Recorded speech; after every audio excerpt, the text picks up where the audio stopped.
Good morning class 3 के बच्चों। आज मैं आप लोगों को आपके हिंदी व्याकरण किताब से एक चैप्टर है विशेषण रिवीजन करवा रहा हूं। अब देखिए, विशेषण को पढ़ने के लिए आप जानिए कि विशेषण कैसे पढ़ेंगे। तो इसको जानने के लिए, विशेषण को पढ़ाने के लिए मैं आपको एक छोटी सी कहानी सुनाता हूं। पहले आप कहानी सुनिए। दो मित्र आपस में बातचीत कर रहे हैं। अब ध्यान दीजिए इस कहानी पर कि पहला बोलता है कि रात मैंने सपने में सुंदर महल देखा जिसमें एक बड़ा बाग था। अब देखिए, पहला दोस्त है जो क्या कहता है, रात में मैंने सपने में सुंदर महल देखा जिसमें एक बड़ा बाग था। अब देखिए, इसमें आपके भाव दिखाई देते हैं। आपके मित्र के द्वारा की गई बातचीत के अंतर्गत वह भाव दिखाई देता है। उसने देखा, क्या देखा? एक महल देखा। कैसा महल देखा? तो सुंदर महल देखा। सुंदर महल देखा।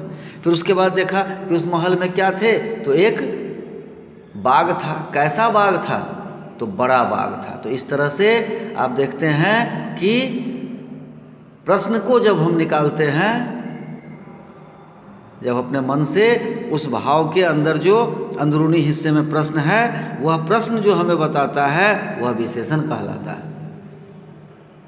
अब देखिए, यहाँ आपकी किताब में भी है, रात मैंने बस सपने में सुंदर महल देखा जिसमें बड़ा बाग था। ये सुंदर शब्द, यह बाग शब्द, यह विशेषण कहलाता है। इस तरह से आप जान लीजिए कि विशेषण क्या है। तो जो संज्ञा, जो सर्वनाम की विशेषता बताता है उसको हम विशेषण कहते हैं।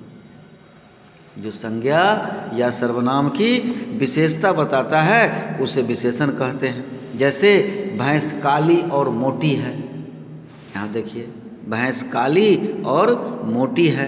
तो यहाँ पर काली और मोटी यह शब्द किसके लिए है? तो भैंस के लिए है। यह विशेषता बताता है, यह गुण बताता है। इस तरह से यह आपके विशेषण हो जाएंगे। फिर उसके बाद देखिए, बड़ी टोकरी में 2 किलो सेब रखे हैं।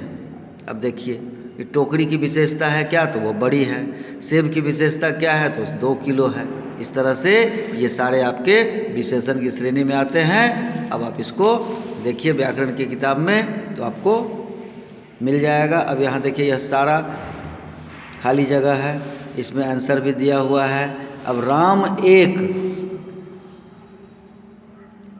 अच्छे राजा थे कि बुरे राजा थे? अब दोनों में से कोई एक लिख सकते हैं। विशेषण तो दोनों है। अगर राजा अच्छा है तो अच्छे लिखाएगा, राजा बुरा है तो बुरे लिखाएगा। इस तरह से आप इसको पढ़ेंगे और याद करेंगे।